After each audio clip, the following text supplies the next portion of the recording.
नमस्ते।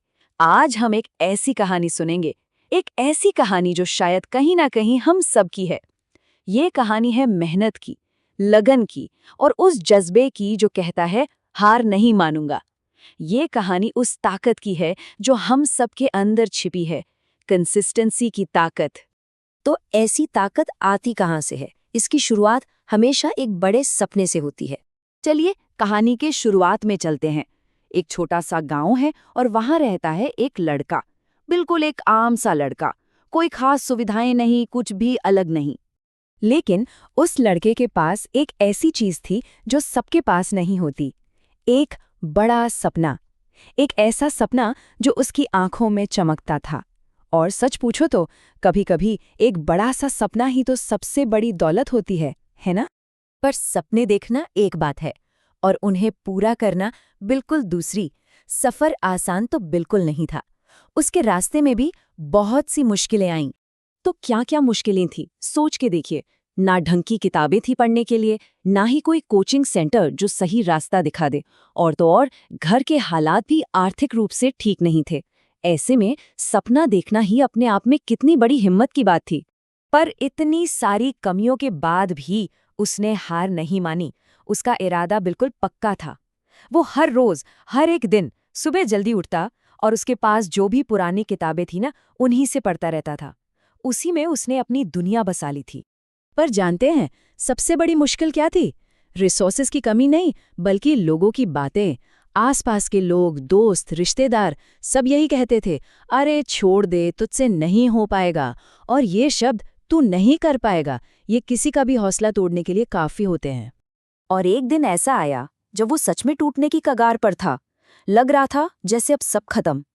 लेकिन यही वो मोमेंट था, यही वो मोड़ था जहां उसने एक ऐसा फैसला लिया जिसने उसकी पूरी कहानी बदल दी। सोचिए, रोज रोज की असफलता, ऊपर से लोगों के ताने। एक दिन उसकी हिम्मत ने जवाब दे दिया। उसके दिल में भी ये बात आने लगी कि शायद लोग सही कह रहे हैं, शायद वो सच में इस लायक है ही नहीं। लेकिन उसी टूटे हुए पल में, उसी निराशा में उसने खुद से एक वादा किया, एक कमिटमेंट। और वो कमिटमेंट उसकी सबसे बड़ी ताकत बन गया। उसने डिसाइड किया, मैं तब तक कोशिश करूंगा जब तक मैं खुद से हार न मान लूं।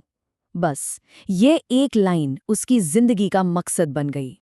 इस नए डिसीजन के साथ उसका अप्रोच ही बदल गया।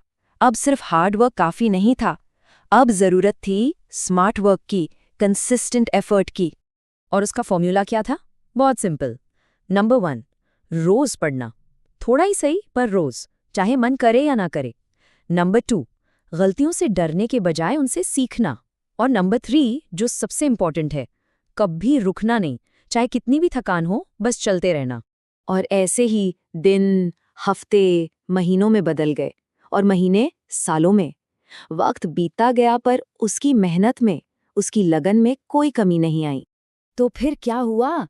इतने सालों की इस तपस्या के बाद आखिरकार वो दिन आ ही गया, जिस दिन का इतने वक्त से इंतजार था। वो दिन जब मेहनत का फल मिलने वाला था। और फिर रिजल्ट आया। हजारों नामों की उस लिस्ट में एक नाम उसका भी था। उसका सपना, जो एक टाइम पर इम्पॉसिबल लगता था, अब सच हो चुका था। तो देखिए, सफर कहाँ से शुरू हुआ और कहाँ पहुंचा। वही लड़का जिसे लोग कहते थे, अरे तू नहीं कर पाएगा, आज वही लड़का उन सब के लिए एक इंस्पिरेशन बन चुका था। और इस कहानी से एक बात तो बिल्कुल साफ हो जाती है, सक्सेस यानी सफलता सिर्फ टैलेंट का खेल नहीं है। जीत उनकी होती है जो टैलेंट से नहीं, बल्कि मेहनत और सबसे जरूरी कंसिस्टेंसी से आगे बढ़ते हैं। तो उस लड़के की कहानी तो यहाँ पूरी हुई, लेकिन इस कहानी से जो सीख मिलती है ना, उससे कई नई कहानियों की शुरुआत हो सकती है। इसलिए एक बात हमेशा याद रखनी चाहिए, अगर सफर में थकान हो तो थोड़ा रुक जाना, आराम कर लेना, इसमें कोई बुरी बात नहीं है। लेकिन हार मान लेना, वो कभी भी एक ऑप्शन नहीं होना चाहिए। क्योंकि कहानी अभी खत्म नहीं हुई है, अभी तो इसके सबसे अच्छे पन्ने लिखे जाने बाकी हैं।